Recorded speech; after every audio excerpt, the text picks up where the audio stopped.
What if I told you that everything, like literally everything, the stars, the planets, you, me, Me? yep, you're right. It all started from one tiny dot, around 13.8 billion years ago. Wait, let's introduce ourselves first. This is Group 1, and in this video, we will discuss the formation of our universe and the different types of galaxies. Let's start from the very beginning. The origin of our universe is the origin of everything.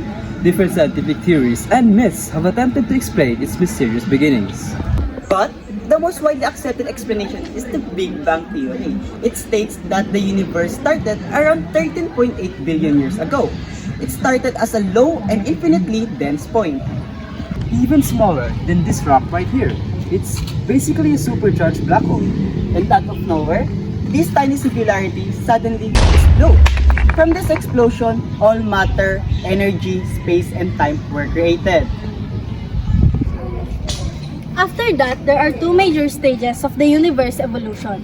There's radiation and matter era that are defined by key events that help shapes the universe. Let's start with the radiation era, named after dominance of radiation right after the Big Bang. This era is made of even smaller stages called epoch that occurred within the universe first tens of thousands of years.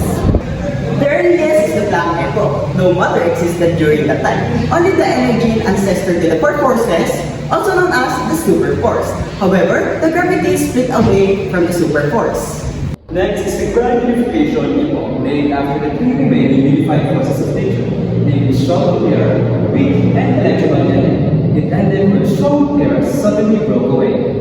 And then, the inflationary epoch began, in which the universe rapidly expanded. Almost instantly, it grew from the size of a single atom to the size of this atom. The universe was incredibly hot at the time, and during this time, quarks, electrons, and other particles was all around the place. Following that is the electroweak epoch. The last two forces, electromagnetic and weak, finally split off. During the next stage, the quark epoch, all of the universe ingredients were ready, but the universe is simply too hot and dense for subatomic particles to form. But then, in the hadron epoch, the universe cooled down enough for quarks to bind together and form protons and neutrons. And finally, the two stages of the radiation era, the lepton and the nuclear epoch. The proton and neutron underwent a change. They fused and created a nuclei, that creating the first element in the universe, the helium. And then, we have the next major stage, the matter era. As the name suggests, this era is defined by the predominance matter in the universe. It features three epochs that span billions of years, the majority of the universe lifespans, and the present day. Up first is the atomic epoch. The universe temperature cooled down enough for electrons to attach to nuclear for the first time, called recombination. This process allowed the creation of the universe's second element, the hydrogen. This hydrogen, along with helium atoms that, small pockets of gas may have had enough gravity to cause atoms to collect. These clusters of atoms formed during the galactic epoch form the seedlings of galaxies.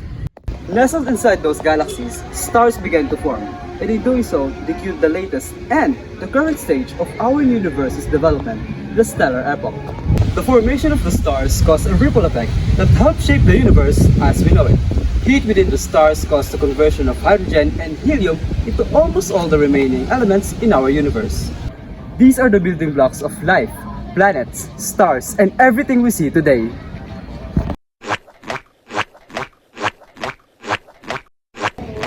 Did you know that every galaxy in our universe has its own story? Huh? Wait, galaxies have stories? I thought they were just like a random glowing shapes in space. Yeah, they do. Over a billion years ago, they changed, collided, and evolved so that every galaxy ends up with its own history, written in how it looks today. Some became spiral, oval, and irregular shapes due to gravity and galaxy collisions. So, how did that happen? Let's find out. First, star galaxies. Star galaxies form from huge clouds of gas, dust, and dark matter. As gravity pulls the cloud together, it spun faster, flattened into a disk, and develop spiral arms. Over billions of years, new stars began forming in those arms, including our own Milky Way. Wait, our Milky Way? What do you mean? Yup, our Milky Way. The Milky Way is the galaxy that contains our solar system, including Earth. This is one of these incredible spiral galaxies. Now, here's where things get interesting. Some spiral galaxies lost the gas needed to create new stars. As stars formation slowed, their spiral arms eventually faded, leaving behind the smooth disk with a bright center. These are called lenticular galaxies, spiral galaxies that eventually entered a quieter stage. But what happens when galaxies actually collide? That's how many elliptical galaxies are believed to form. When two or more galaxies merge, their powerful gravity completely reshapes them. The stars usually don't crash into one another because space is incredibly vast. But the galaxies themselves combine into one large, smooth, rounded system. Most of the gas is used or pushed away, so there are few new stars formed afterward. And finally, we have irregular galaxies. These galaxies are the members of the universe. They don't follow the usual patterns and don't have a clear shape. Some form their way naturally, while others become irregular after close encounters with other galaxies.